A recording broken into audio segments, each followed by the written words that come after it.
Solis.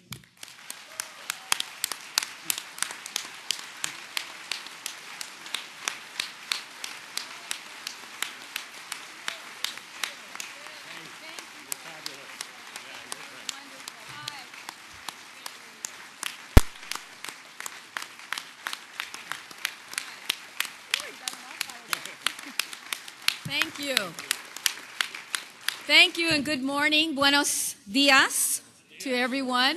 Wow, Larry. Larry got us all fired up here. But this is an amazing conference that's been put together so long, so hard to get here. But finally, this is just a fascination of mine that for once in our life, we see labor, we see the business community, we see youth, we see strong, progressive folks that are out there fighting for the things that Larry talked about that we all know is right. And that's about making sure that we have good jobs here in America. They're clean jobs, but they're safe jobs.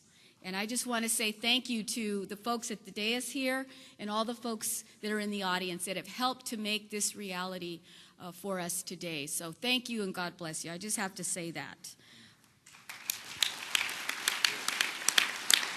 You know, I missed my good friend and our Speaker of the House, Nancy Pelosi, and she really helped to allow me and give me the opportunity to spread my wings when I was serving in the House. She actually had me appointed to the Energy and Commerce Committee, but also on the Select Committee on the energy and global warming. And with that, I started to venture out more in the green area. But I've always been someone who's looked at the environment very closely because of where I grew up. And I grew up in a small little town in the county of Los Angeles. But the irony there was that it was very industrial, and we were next to the second, at that time, the second largest landfill in the entire country, west of the Mississippi. It's known as the LA County Sanitation District. And it is a mountain of trash from all over neighboring communities. And when I ran for office the first time in the state assembly in Sacramento, one of my missions was to try to contain the growth and exposure of the elements from that landfill. And I did it purposely because I had heard of so many people who had been affected by the gases and the contamination in the air and in our water table. And nobody really wanted to take on the county sanitation district and the over, several hundred local mayors who sit on that particular board and actually get monies to their cities. They also pay tipping fees and things like that, and the money gets back to the county. But no one ever really wanted to talk about the dirty business, the fact that it did have a negative effect in many parts of our communities there. So that's kind of what sparked my interest early on to get involved there in the environment, but also growing up in a family that from day one, we were always conserving.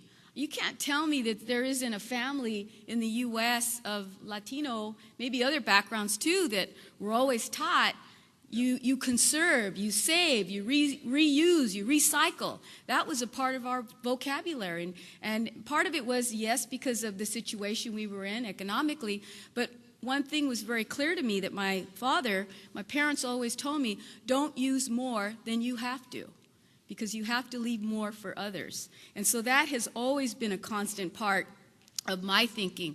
And I've been able to use that and carry that through on different legislative proposals that I was able to work on. And one that was mentioned here earlier was the Green Jobs Act. And that was something that, we had a discussion in our caucus back then in the Congress about who was going to carry what parts of the energy bill. And I felt very compelled to say, you know what, when we talk about green, we can't just talk about certain folks that are able to take advantage of that.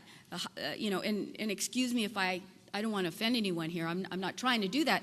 But one of the things I wanted to push for was to make sure that the middle class, that people from communities like mine, where I grew up, would have an opportunity to be able to take advantage of these new jobs. And they're not completely new jobs. They're jobs that many of you here in the trades and other industries can transform your skills by upgrading them and taking part in this new renewable energy sector that is beginning to grow and grow, and I see it as something that so many people here can partake in, and I've seen it across the country in my travels, in going to different parts of the country to see where IBEW workers who used to make televisions at the Sharp facility in Tennessee were now making solar panels and assembling that.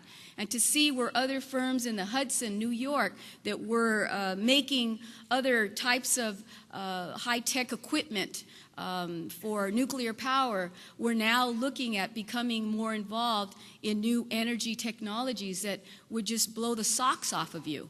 And to know that we're making those kinds of investments means that people are taking a risk, that they're making decisions. And these are the business folks and venture capitalists that are saying, you know what, give me a good policy that I can follow.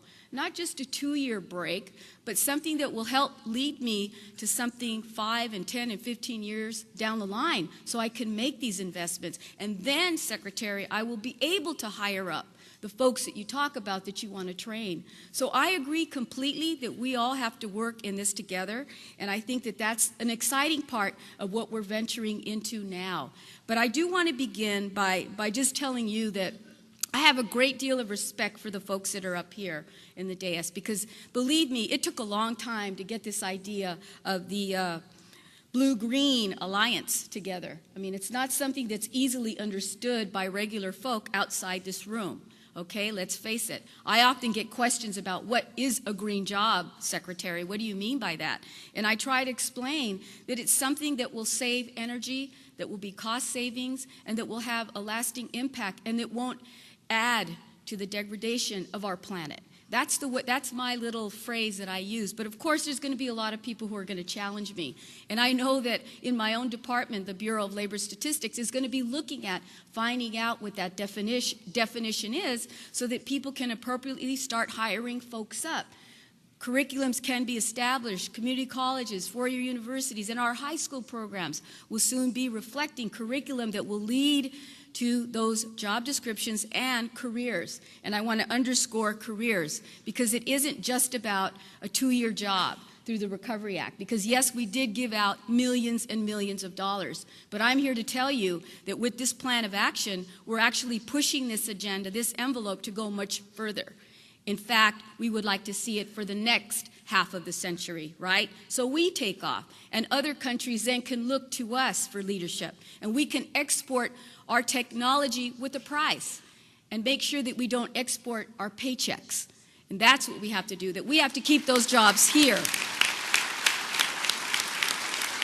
And our future is making sure that those jobs have the best training, certification, standards available so that they will be good paying jobs. And I know through the research that I've seen in the past few years, these jobs will pay anywhere from 10 to 20 to maybe even 30% higher in wages. So for you young people, that's the message that I would give to you. This is a good career investment on your part if you take up the challenge to be a part of this alliance. And I think that whatever we do from here and now on is to make sure that that trickles down into our communities, into our factories, onto the different assembly lines, and even with our consumers. Our consumers need to know that this is the right thing to do. And I believe that many of them, the public, at least from polling and surveys that I've seen, that they do agree with us, that this is the way to go. Just look at what happened recently here in the course of the last 10 days. That tremendous oil spillage that's occurring in our ocean